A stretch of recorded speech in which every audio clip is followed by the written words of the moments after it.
بسم اللہ الرحمن الرحیم۔ السلام علیکم۔ ابا جی کیا کر رہے ہیں آپ؟ سویرے سویرے بھوسا اٹھانا ضروری تو نہیں ہوتا؟ کتنی بار سمجھایا ہے کہ سردی بہت ہوتی ہے، اپنا خیال رکھا کریں۔ او کوئی گل نہیں میرا جھلا پتر، سانو نہیں لگدی سردی، چل جا تو اگ دے سامنے بیٹھ جاویں، بیمار ہو جائیں گا۔ ابا نے مجھے ڈانٹتے ہوئے کہا۔ میرا رواں رواں دکھنے لگا۔ میں نے آگے بڑھ کر ابا کے ہاتھ چوم لیے کہ ابا آپ یہ کیا کہہ رہے ہیں؟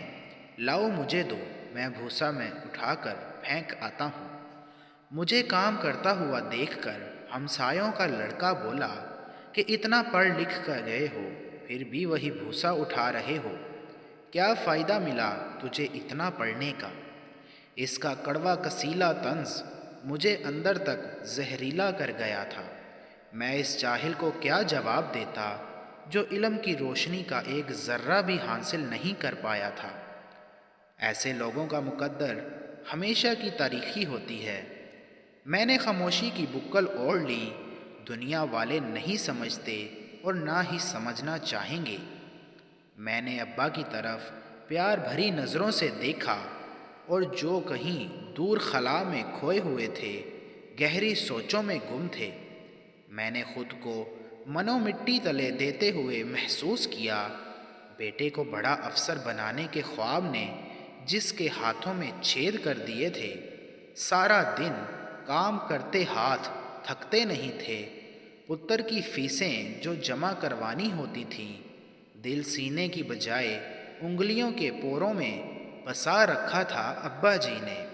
ابا جی انہی پوروں سے بھوسے والے چھج کو بہت مضبوطی سے پکڑا کرتے تھے۔ میں نے کبھی سوچا ہی نہیں میرے رویے سے انگلیوں کے پوروں میں بستے اس دل پر کیسے گھاؤ لگے ہوں گے۔ انا کے پنجرے میں قید سوچ کا پرندہ پنجرہ کھلتے ہی مثبت سمت میں پرواز کرنے لگا۔ میں نے انا کے پرندے کو ہمیشہ کے لیے آزاد کر دیا۔ آخر میں بھی بشر ہوں اور مجھے خدا کا نائب بن کر اس دنیا میں زندگی گزارنی ہے۔ وقت کے نیزے کی انی پر جسم اور روح کو دھرے میں ہم سب ایک دن اس دنیا فانی دنیا کو الوداع کہہ دیں گے۔ خدا نے باپ کو جنت کا دروازہ قرار دیا ہے اور جنت پانے کے لیے دنیا کو ہی جنت بنانا پڑتا ہے۔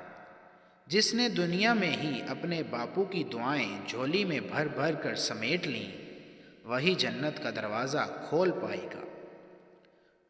تحریر کا مصنف کی ذاتی زندگی سے تعلق ہرگز نہیں ہے۔ مزید اچھی ویڈیوز کے لیے ہمارے چینل کو لائک، سبسکرائب اور شیئر لازمی کریں۔ تو ملتے ہیں نیکسٹ ویڈیو میں، تب تک کے لیے اللہ حافظ۔